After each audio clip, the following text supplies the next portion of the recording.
Hello friends, welcome to Defence Matrix. तो एक photo निकल कर सामने आई है चाइना के 6th जनरेशन फाइटर J50 की। तो ये एक क्लोजअप शॉट है शेंगयांग J50 का, जिसको पहली बार पब्लिक में देखा गया है और ये शोकेस करता है चाइना द्वारा करी जा रही प्रोग्रेस को, जो कि इवन अमेरिकन डोमिनेंस को चैलेंज करती है। तो J50 जो है ये इनका एक बड़ा फाइटर साइज एयरक्राफ्ट है। वहीं पर J36 जो है ये भी अनकन्वेंशनली ह्यूज प्लेटफॉर्म है, जो कि सिग्निफिकेंट क्वांटिटी में वेपन्स को कैरी करने में सक्षम होगा। और यहाँ पर गोल यही है, ये प्लेटफॉर्म लॉन्ग रेंजेस में स्टेल्थली हाई स्पीड के साथ फ्लाई करने में सक्षम हो, अपने वेपन पेलोड को टारगेट की तरफ ड्रॉप करे और चुपचाप से वापस आ जाए।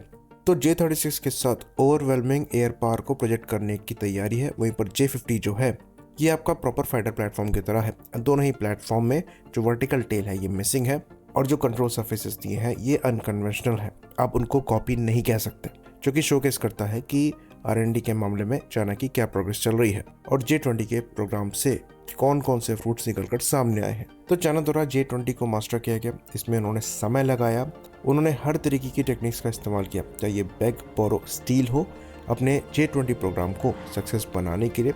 और अल्टीमेटली इसके R&D ने पे ऑफ किया है। इसमें से डेवलप हुई टेक्नोलॉजीज इनके 6th जनरेशन फाइटर प्लेटफॉर्म्स में है, इनके दूसरे 5th जनरेशन फाइटर प्लेटफॉर्म में है जो कि J35 है, जो अगेन ये एक्सपोर्ट करेंगे, खुद भी यूज़ करेंगे और इनकी नेवी जो है ऑपरेट करेगी। इवन कुछ ही समय पहले फुजियान से इनको फ्लाई कराकर देखा भी गया है।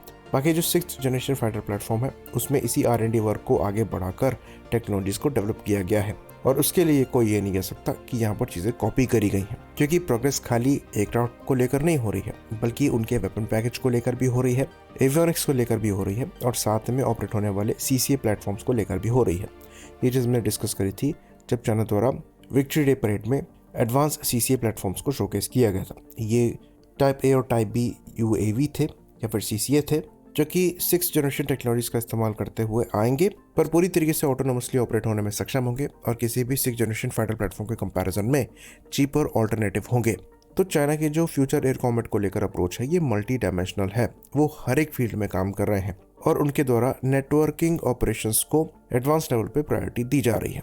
वहीं पर इसके कॉन्ट्रास्ट में हमारे द्वारा डिस्कशन हो रहा है कि कौन सा 4.5 gen platform as a stop gap service में इंडक्ट करना है और कौन सा 5th जेन प्लेटफॉर्म हम सर्विस में इंडक्ट कर सकते हैं। इसको लेकर डिबेट भी चल रही है और एक्सपर्ट चीज़ें गर्म भी हो रही हैं। तो ये चीज़ तो तय है कि अगर आप डोमेस्टिक R&D को समय और पैसा नहीं देंगे तो आपको इंपोर्ट्स करने पड़ेंगे, और अगर आप आज रिस्क नहीं उठाते हैं तो आपको फ्यूचर में भी ये काम करना पड़ेगा। तो इंडिया की फिलहाल सिचुएशन ऐसी है कि हम पैसे को एक्सक्यूज़ की तरह इस्तेमाल नहीं कर सकते। हम ये नहीं कह सकते कि आज हम स्टॉप गैप के रूप में इन फाइटर प्लेटफॉर्म्स को परचेज कर लेते हैं, फ्यूचर में हम R&D में स्पेंड कर देंगे। ये दोनों काम हमें करने हैं, क्योंकि हमारी स्थिति ऐसी है कि हमारे पास नंबर्स भी नहीं है और हमारा जो R&D प्रोसेस है वो एडवांस स्टेजेस पर नहीं है कि फ्यूचर में हम चाइना के साथ compete कर पाएँ अगर आज से हम इन्वेस्ट नहीं करते हैं। तो ये चीज़ सबको समझनी पड़ेगी कि आइदर और वाली जो लड़ाई है ये बंद करनी पड़ेगी।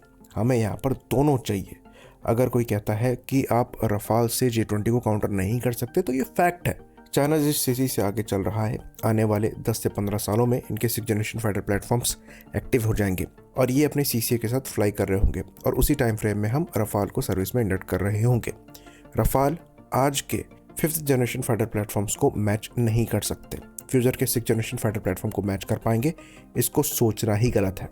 आप ये ज़रूर कह सकते हैं कि ये किसी भी चाइनीज़ 4.5 जेन प्लेटफॉर्म से ज़्यादा एडवांस है, पर आप इनको चाइनीज J20 का काउंटर नहीं बता सकते। इवन अगर आप SU-57 को भी एक स्टेल्थ प्लेटफॉर्म के अगेंस्ट में इस्तेमाल करना चाहते हैं तो आपको पूरा इकोसिस्टम चाहिए, क्योंकि ये इसी तरीके से डिज़ाइन किए गए हैं। तो दोनों ही प्लेटफॉर्म आप स्टॉप गैप कह सकते हैं, पर ये Chinese 6th generation fighter platform का काउंटर नहीं है। वो तभी हो पाएगा अगर आप तेरस मार्क 2 और AMC जैसे प्रोग्राम पर स्टिक करेंगे और वहाँ जो टेक्नोलॉजीज डेवलप हो रही हैं उनको लेकर काउंटर तैयार करेंगे, क्योंकि चाइना द्वारा जो चीज़ डेवलप करी जा रही है वो दुनिया में कहीं और एग्जिस्ट नहीं करती, तो उनका काउंटर आपको कहीं और से नहीं मिल जाएगा, वो आपको डेवलप करना पड़ेगा। पर उसी के साथ आपको अपनी प्रेजेंट सिचुएशन भी देखनी पड़ेगी जहाँ पर आपके पास नंबर्स नहीं है और जो बेयर मिनिमम 4.5 जेन प्लेटफॉर्म्स की रिक्वायरमेंट है वो तक आपकी पूरी नहीं है। ये कहना कि रफाल का इंपोर्ट गलत है हमारे हिसाब से अगेन गलत स्टेटमेंट होगा। लेकिन अगर ये आर्ग्यूमेंट किया जाता है कि रफाल पर कंट्रोल फ्रांस नहीं देता है तो ये गलत होगा,